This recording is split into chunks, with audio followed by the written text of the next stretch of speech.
Hello guys, আসসালামু আলাইকুম।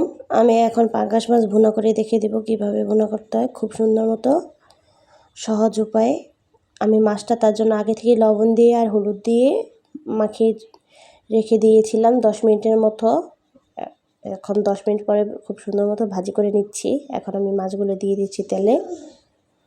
তেলটা গরম হওয়ার পরে দিতে হবে, তাহলে মাছটা লেগে যাবে না, খুব সুন্দর মতো ভাজা হয়ে যাবে। তো এখন আমি একটু উল্টিয়ে নিচ্ছি। দোনো পাশ খুব সুন্দর মতো ভাজি করে নেব।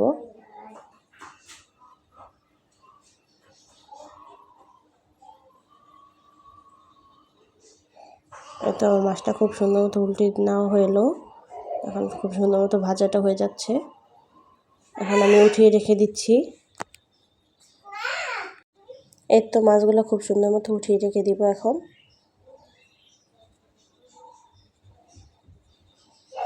তো উঠানো হয়ে গেছে। এখন আমি ওই তেলের মধ্যে পেঁয়াজ দিয়ে দিব। 1 কাপ পরিমাণে পেঁয়াজ দিয়ে দিয়েছি।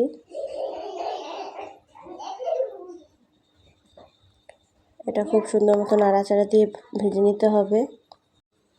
তো আমি আদা রসুন দেওয়ার আগে অল্প পরিমাণে একটু পানি দিয়ে দিলাম, কারণ আদা রসুন দিলে অনেক ছিটা আসে, তার জন্য। তো 1 চামচ পরিমাণে আদা রসুন বাটা দিয়ে দিয়েছি। এখন আমি এটা খুব সুন্দর মতো নাড়াচাড়া দিয়ে মিশিয়ে কষিয়ে নেব খুব সুন্দর মতো। তো এখন আমি মরিচের গুঁড়া দিয়ে দিলাম 1 চামচ পরিমাণে। হলুদের গুঁড়া দিয়ে দিয়েছি 1 চামচ পরিমাণে। জিরা গুঁড়া দিয়ে দিয়েছি আধা চামচ পরিমাণে। ধনিয়া গুঁড়া দিয়ে দিলাম আধা চামচ পরিমাণে। এখন এটা খুব সুন্দর মতো নাড়াচাড়া দিয়ে মিশিয়ে নিতে হবে। লবণটা দিয়ে দেব পরিমাণ মতো। লবণ আপনারা আপনাদের পরিমাণ মতো দিয়ে নেবেন। তো আমার মশলাটা খুব সুন্দর মতো কষানো হয়ে গেছে। এখন আমি ঝোলের জন্য পানি দিয়ে দিলাম। মরিচ দিয়ে দিলাম 2টো। তো পানিটা খুব সুন্দর মতো উতরে গেছে, তার জন্য আমি মাছগুলো দিয়ে দিলাম।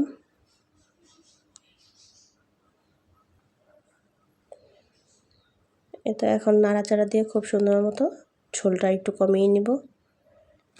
তো খুব সুন্দর মতো মাছ রান্নাটা কমপ্লিট হয়ে গেছে। এখন আমি পরিবেশন করে দেখিয়ে দিলাম। আজকের মতো এখানে বিদায় নিচ্ছি। আল্লাহ হাফেজ।